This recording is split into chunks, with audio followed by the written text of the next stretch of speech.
Before the betrayal, before the blood, before Loki turned into a salmon and slipped through the god's fingers, there was a party. Not just any party. A divine blowout hosted by a sea god, lit with golden lanterns and soaked in mead. And it all started so beautifully. Laid out on a long table in the golden hall of Ægir, the sea god famed for his parties, the atmosphere is warm and festive. Lanterns of shimmering gold light every corner.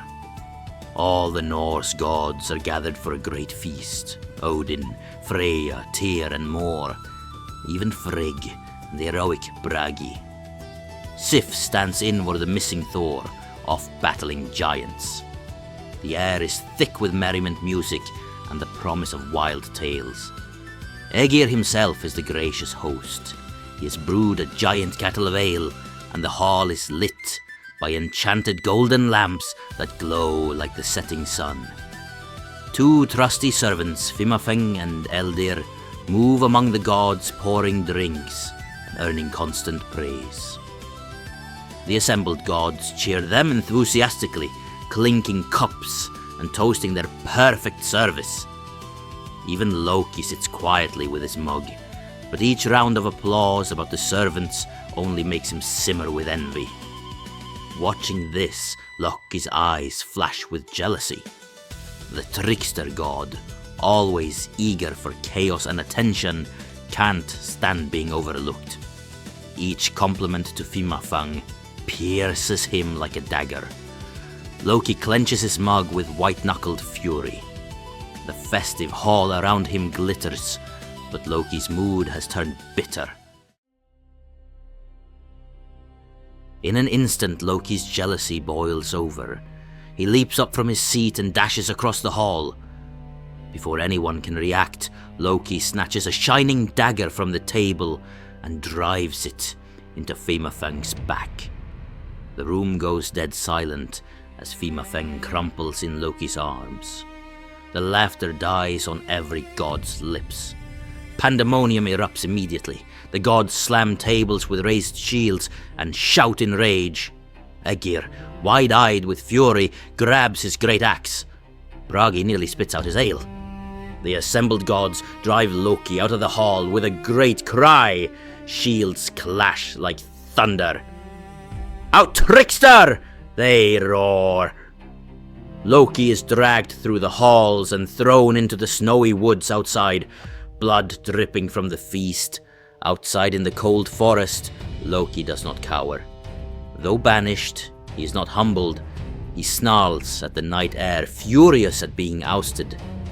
Under the pale moonlight, Loki mutters, "Let them praise me next time." He paces among the trees, already plotting his bold comeback. The gods have made a mistake by thinking this ends here. Not willing to accept defeat, Loki skulks around and spots Eldir, the remaining servant near the feast hall. In the silent night, Loki corners him. "What are the gods plotting in there, Eldir? Still praising themselves?" he snarls. Eldir trembles and warns that the gods speak only of war and still forbid Loki from returning. Loki simply grins, knowing that chaos is still unfolding. Striding back into Ægir's hall, Loki demands to join the table. "Ale for me and a seat by the old oath," he bellows.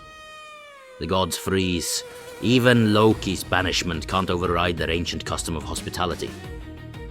Reluctantly, Odin nods and Vidar pours Loki a frothing horn of ale.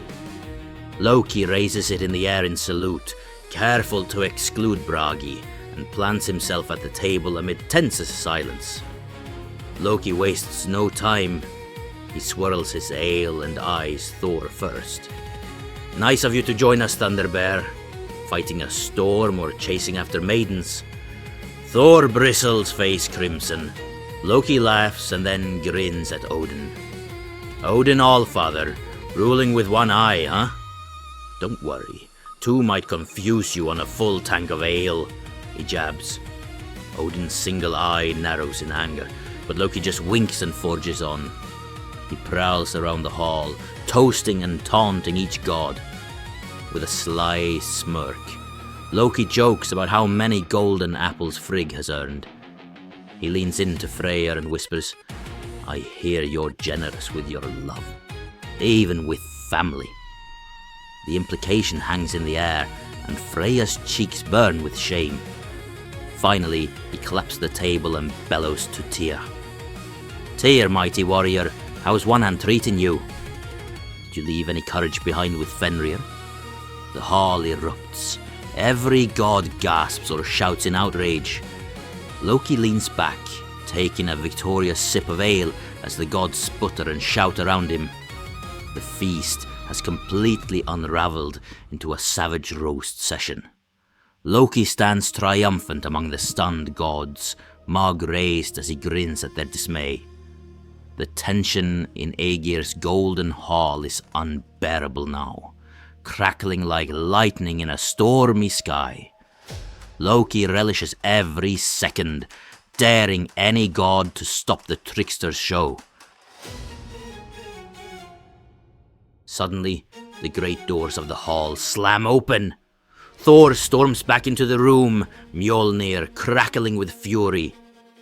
The thunder god's glare falls on Loki, who had been standing with a triumphant smirk. Loki stands and bows with mock deference. "Well met, Thunderer," he says with a grin. "I'll take my leave before you make me fish bait. Your threats are the only ones that scare me." With a flash of silver light, Loki's shape warps. One moment, he's the hooded trickster with a grin. The next, he's a huge silvery salmon. The fish Loki dives from the table, scales flashing, and splashes into the dark river beside Ægir's hall. Instantly, the river swallows him. He's gone under the surface, free as the breeze. The hall erupts into screams and curses. Ægir drops his ale pot. Thor leaps outside into the river, arms outstretched, trying to snatch the flash of silver. But it's too late. All they see is a trail of ripples winding around a bend. The gods stand at the water's edge, mouths agape. In the water, the salmon Loki flicks its tail and darts into the rushing current. Behind him, the gods grumble and shake their heads. Even Thor can't help but laugh at the absurdity. The trickster has cheated fate once again, slipping from their grasp like a fish through open fingers.